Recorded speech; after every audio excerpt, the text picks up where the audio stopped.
Oh, hey there. Fancy seeing you here. So I had some questions about deadheading, aka pruning dead flowers off of plants, flowering plants specifically, after they're done blooming. So this is going to be specifically more towards roses, but based off of those questions, and it seemed like there was enough people, at least I'm making up that there was people interested in learning about deadheading roses, I decided to make a video. Basically any excuse to talk about roses. I'm all about it, so here it is. If you don't like roses and you don't care about deadheading them, don't watch this video. You'll be bored. You'll not like it. I'm warning you, fair warning. Things you're gonna need.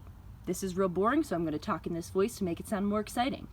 If you've got little baby canes and you're just gonna do your basic deadheading throughout the season, these little herb trimmers are totally sufficient for a thin cane up at the top. If you're getting lower towards the base of the plant, or you have an older rose with thicker canes, you're probably gonna want something a little more heavy duty, like these hand pruners. You want something a little more heavy duty based off the fact that you want to just have a nice clean cut. Make sure whatever you're using, I mean, in reality you could use basic kitchen scissors as long as they're nice, sharp, and gonna do the job. You want to make sure that your tools are clean. I like to use this disinfectant solution, that's just my preference, but you can use a diluted bleach solution or something like that. You want to make sure that your pruners and cutting utensils are clean between roses. I mean, in the medical field, you wouldn't use the same pair of gloves between patients. Nobody wants somebody else's guts on them. Roses don't want another rose's guts on them. You know what I'm saying? So clean your stuff. It prevents disease. And yeah, but it's coming out of a full flush, so I still have some that can go. That one's obviously completely blown bloom. Okay, so in this case, what you want to do, this is an obviously done bloom. You're going to want to locate your first set of 5 leaves. So if you run down from the plant, your first set of 5 leaves is this guy right here.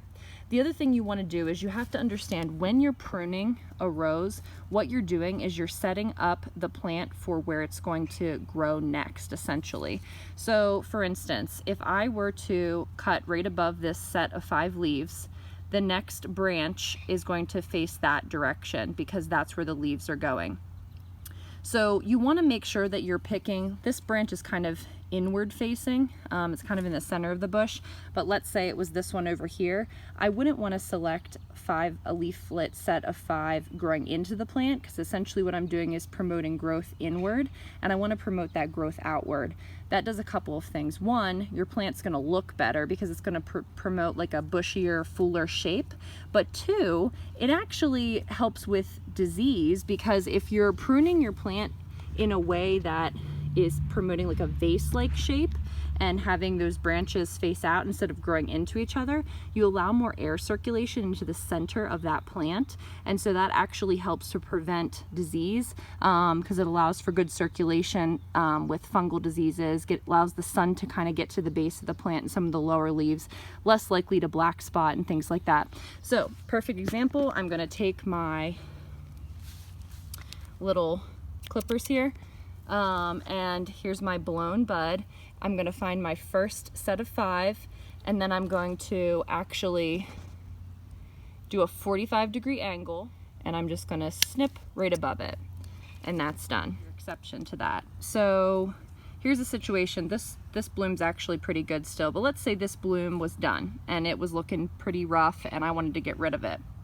But if you see, it's actually attached to these buds that haven't even opened yet. So I don't want to just find my first set, which would be down here, and cut the whole thing off, because those guys haven't bloomed yet. So you can either be patient and just wait and remove it whenever they've all bloomed, or you can just cut it right at the base and let the other 2 bloom. So I'm not actually going to cut this because it's still rather beautiful. But I would just cut it right here, let these other 2 buds have a chance to bloom, and then at some point could remove this entire part here at the first set of 5 leaves. Now remember, once again, where that first set of 5 leaves is important. So let's say my first set of 5 leaves was actually faced this way into the plant. I would want to then locate my next set of 5 leaves until I found one that was faced in a direction that I wanted to train that growth to go. So be advised, what I'm teaching you in this video is really not applicable to beginning of the year roses. This is for already flowering, already blooming, now done blooming, mid-season roses. Beginning of the year pruning is completely different because obviously you don't have any leaves. Especially here in zone 5B, everything comes out of winter looking real dead, no leaves, all brown, very aggressive pruning. That's another video for another time. This is already way too long. Who wants to watch a video that's 10 minutes long about pruning roses? Not even me, and I really like talking about roses. So that's another time, and we'll do that. So you stay tuned for that. Scene change. How to get here. I sort of feel like I needed to start the video where I ended the video on this bench. Made it weird for you, but more comfortable for me. So I hoped you learned something and that you enjoyed it. And I mean, I had a real good time. And if you hated it and you were real bored, you wasted many minutes of your life, and I did warn you.